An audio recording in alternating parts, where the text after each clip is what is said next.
My hands started shaking 3 weeks before I understood why. Not dramatically. Not enough for anyone to notice. Just a small tremor when I held my coffee cup in the morning, gone by the time I set it down. I told myself it was too much caffeine. I told myself a lot of things that year. I was 34, working as a project coordinator for a mid-sized logistics company in Ohio. The kind of job where nothing ever really goes wrong, and nothing ever really goes right either. Just steady. Predictable. I used to think predictable was the same thing as safe. That spring, I was handling 3 overlapping projects because someone on my team had quit and the company hadn't replaced her. I told my manager I could handle it. I believed that when I said it.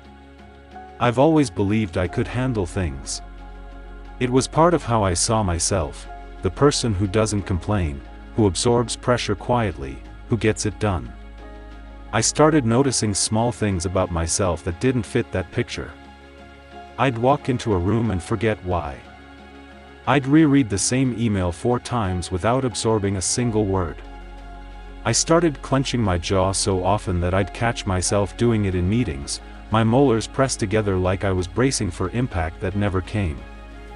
I didn't think of any of this as a warning. I thought of it as friction. Just life being a little harder than usual. There was a woman on my team, Denise, who managed the warehouse scheduling. She was sharp, quiet, kept to herself. One afternoon in April, she asked me if I was okay. Not in the casual hallway way people usually ask. She looked at me for a second too long before she said it. I told her I was fine. Just busy. She nodded slowly, like she didn't believe me but wasn't going to push. Then she said something I brushed off at the time, "You've been rubbing your chest a lot lately. Like it's tight." I hadn't noticed I was doing that. I laughed it off, said something about bad posture, and went back to my desk. But that night, lying in bed, I put my hand on my chest without thinking about it, and there it was, this dull pressure, low and constant, like something sitting on top of my ribs. I'd been feeling it for weeks. I just hadn't let myself register it as something worth paying attention to. That's the strange part, looking back. My body had been trying to tell me something for a long time, and I had gotten so good at ignoring discomfort that I didn't even recognize when the discomfort was my own. A few days later, I had what I can only describe as a moment of complete blankness. I was in a meeting, presenting numbers I knew cold, and mid-sentence I just stopped. Not because I forgot the information. Because for about 4 seconds, I couldn't remember what I was supposed to feel like. If that makes sense. Like I was watching myself from a few feet away, waiting to see what I'd say next. Nobody in the room seemed to notice. I picked the sentence back up and finished the presentation.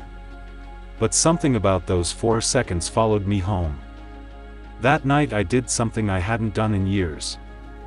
I sat down and actually paid attention to my body instead of just using it to get through the day. The tightness in my chest. The tension between my shoulder blades that had become so constant I'd stopped registering it as tension at all, I just started thinking of it as how my shoulders felt now. The shallow breathing. The way I'd been sleeping with my fists clenched, waking up with my nails leaving small marks in my palms. None of this had appeared overnight. It had been building for months, maybe longer. And I hadn't seen it, because I'd been asking the wrong question the whole time. I kept asking myself, am I handling this okay? But I never asked, what is this doing to me? Those are 2 very different questions, and I think most people only ever ask the first one. I want to be clear about something here, because this is the part where the story could easily turn into something bigger than it was. I didn't collapse. I didn't have some dramatic breakdown at my desk. What happened was quieter than that, and honestly, I think quiet is how most of this happens for most people. There's this assumption that psychological strain announces itself, that you'll know when you're struggling because it'll look like struggling. But it doesn't always look like anything. Sometimes it just looks like a tight jaw, a clenched fist, a hand that won't stop shaking around a coffee cup. I started paying closer attention after that. Not just to myself, but to the people around me. I noticed that Denise, the woman who'd asked if I was okay, had a habit of tapping her pen against her desk in a specific rhythm whenever budget season came around. I noticed a coworker named Marcus would go quiet and eat lunch alone whenever his manager scheduled a one-on-one. I noticed my own father, when I called him that week, kept clearing his throat every time I asked how he was doing, a tell I'd never picked up on in 34 years of being his son. It made me realize something that felt obvious once I saw it, but that I'd never actually thought about before. We spend so much energy managing what we say, choosing our words, controlling our expressions, that we forget the body doesn't participate in that performance. It just tells the truth. Quietly, constantly, in ways most of us have trained ourselves not to notice, in the people we love, and especially in ourselves. I ended up talking to someone. A therapist, not a dramatic decision, just a practical one, the way you'd finally take your car in when the noise it's been making gets impossible to ignore. She asked me when the symptoms started. I told her about 3 weeks ago. She asked me a follow-up question that I didn't expect. When do you think your body started trying to tell you, versus when you started listening? I didn't have an answer right away. But sitting with that question later, I realized the gap between those 2 points was probably months. Months where the signals were there, and I was simply too busy proving to myself that I could handle everything to notice I was being handled by something else entirely. What changed after that wasn't dramatic either. I didn't quit my job or move across the country or have some sweeping transformation. I just started checking in with my body the way you check in with a friend who'd gone quiet, not waiting for them to break down and tell you something's wrong, but actually asking, actually noticing. I started unclenching my jaw on purpose throughout the day. I started noticing when my shoulders crept up toward my ears and physically lowering them. Small things.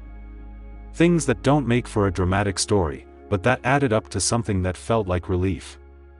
The lesson in this, if there is one, isn't about stress management or self-care in the way those words usually get used. It's something quieter than that. It's about the gap between what we're willing to admit to ourselves and what our bodies already know. We think of the mind and body as separate systems, one thinking, one just carrying us around. But I don't think that's true. I think the body is often the first one to notice when something is wrong, and the mind is usually the last one to catch up, mostly because the mind is busy proving something, busy performing competence, busy telling itself a story about being fine. I think about Denise sometimes, and how she noticed something about me before I noticed it myself. I wonder how many people walk around every day fluent in a language they don't know they're speaking. Clenched jaws. Shallow breath. Hands that won't stay still. All of it saying something, all of it usually ignored, because we've been taught that strength looks like silence. I don't know when I first stopped listening to myself. I don't think there was a single moment. It was probably a slow accumulation of small dismissals, the same way trust erodes in a relationship, not through one betrayal, but through 100 tiny moments of not paying attention. What I keep coming back to is this. If a friend rubbed their chest like that, or clenched their jaw in every meeting, or woke up with marks in their palms from their own fingernails, I would have noticed immediately. I would have asked if they were okay, and I would have meant it. But when it was me, I missed it for months. I wonder how many of us are fluent in everyone else's silent language, and strangers to our own.